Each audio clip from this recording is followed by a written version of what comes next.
What do you pretty got good for rookie numbers prop? there. Now we're doing something like we did last week, where it's like I don't have the line out, but I know Mhm. already I like this spot. I'm going with Jackson Dart's over in passing yards against the Chicago Bears. Now I'm someone who sold all my Giant stock after the Scatabo injury, and then I watched that Niners game last week. 220.5 for -115 MGM.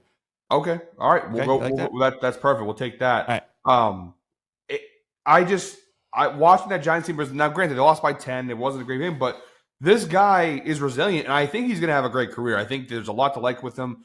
He's no Malik Neighbors, no Cam Scatabo, no pro. He just keeps playing at a pretty decent level.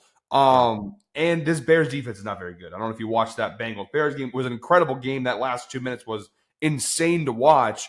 It was But insane. what we know now, this Bears defense is not very good. We look at the DVOA numbers; are 27th in DVOA, 27th against the pass, 25th against the run. So it's a pretty good matchup here for Jackson Dart against a Bears defense that has time and time again this year shown us they're not very good. They're not very good. They don't really bring pressure. So the way to beat Jackson Dart this year has been pressure. Versus pressure, he has been abysmal. 29.4% completion percentage, 5.9% interception percentage. You look over the dashboard over at Guy Boston Sports, they bring pressure at the 18th highest frequency in the league. So it's not the worst, but they're definitely not in the higher echelon of the league. Mm-hmm. So they can't really, they're not going to, now they did just trade for a pass rusher, but I think it's the Browns, I want to say like their second or third string, like the guy, second or third guy after Myles Garrett. I don't know how much that's going to make an impact, but they don't bring enough pressure to, in my opinion, to scare Jackson Dart. The books are telling you from the line, I think it's 3.5 points. They're telling you, hey, this Giants team can hang around. They also run a lot of zone, which is where he's been pretty good against zone for the most part. Zone and man, honestly, there's not a lot of difference in his numbers. He's pretty good against both, but against zone, there are a little bit better metrics overall. So I think it's a pretty good defensive matchup.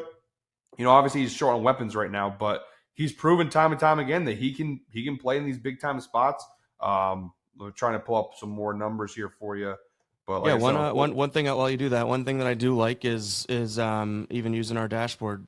Giants like to run the inside zone. Now, obviously, this is season long, and they've had like 14 different running backs now really take the helm. But Chicago, as bad as a defense as they are, they're pretty good against that specific run type, meaning they're going to put the ball in Jackson Dart's hands